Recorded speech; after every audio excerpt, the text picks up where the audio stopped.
Let's talk about the best cameo of the week, JP. You know where I'm going with this. So on AEW last night, as we're recording this on Thursday, the cameo of all cameos might have put AEW over the top here. They might as well win the wrestling war going forward. How about Soul Train Mike Jones popping up on AEW TV? I know John's got the best theory about this. We tried to dispel this for years about Virgil. People could say, oh, he's sitting in front of the train station. He's doing this, doing that. But John and I have been saying for a long time that I think Mike Jones has gotten the last laugh. Would you agree there, JP? Yeah, he's definitely gotten the last laugh on everybody now. He's getting catchphrases over. He's becoming for a while, a little bit of a viral sensation as far as like Twitter and putting out funny quotes and stuff like that and selling T-shirts and stuff.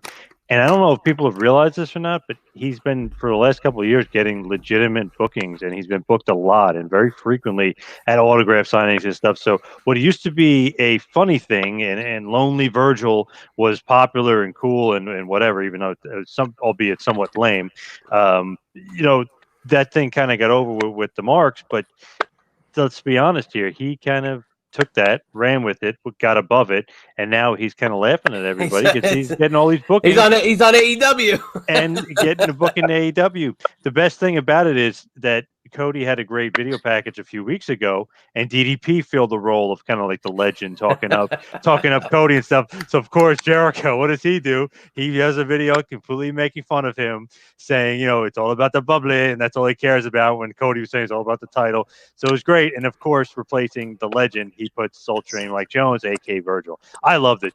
Shane, did you get a chance to see it? It's so funny. I didn't see it. I'd read about it, and the thing I'll say about Virgil is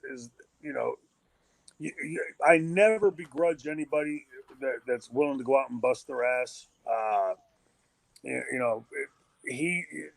Regardless of what he has to do, I think it's more a reflection on our business that he would have to. But if somebody's going to go out there to put a roof over his head and do what he's got to do to make a living, you know what? More power to him. And then it's now come full circle, and he is on AEW, and getting the last laugh. Maybe some people out there that wanted to take those shots ought to, like I said a second ago from Billy, maybe take a little look-see and see what they can learn from Virgil. Yeah, I just love that they're using him, or they did use him. Hopefully, use him again for that. And he, I was on Twitter all day today making funny jokes about it. Jericho is like the. He even said it obviously in the video. He's like the Olive Garden breadsticks, unlimited. Stuff like that. Just his talent's unlimited. It's like talent is unlimited. Yeah, yep, exactly. His talent's unlimited. He's the greatest of all time. All that great stuff. I just love that he, rose above all this kind of negative stuff and really took the ball and ran with it. Like, all right, you want to say this about me? All right, I'm just going to play it up even more. Oh, Olive Garden jokes, this joke, that joke. He's just he is a funny guy. And if you actually talk to him, which I know, Shane, you know him quite well, he is a pretty funny guy. Yeah, he is. He's and you can have some pretty deep conversations with him. Moose had a series of shows about a month ago, and I traveled with him and learned a lot more about him than stuff I didn't know about his parents and the way he was brought up. But yeah, he's been around long enough, and he knows it's a lot easier to swim downstream and just go with the flow, and smart enough, obviously, to turn it in his favor and make it work for him. So, kudos to him. You know what's crazy? Chad, sorry to cut you off. Yeah, no, it's good. You're good. You know what's crazy about Virgil? Everyone back in the day thought he was so small. Look at him now compared to these guys. He's huge compared to these guys. It's just funny. Even like Sean Waldman, 1-2-3 Kid. Oh yeah, he's so small, this and that. No, he's not. Not compared to these guys. I'd say what is Virgil? Maybe 6'1", 6 foot, somewhere around there, and Waldman maybe a little bit shade shorter than that. So it's funny. It's like, wow, these guys are so small. Yeah, maybe compared to Warlord, but not compared to the guys today. Jeez. Yeah, Danny the Dinosaur is small next to Warlord, right? Yeah. So, yeah.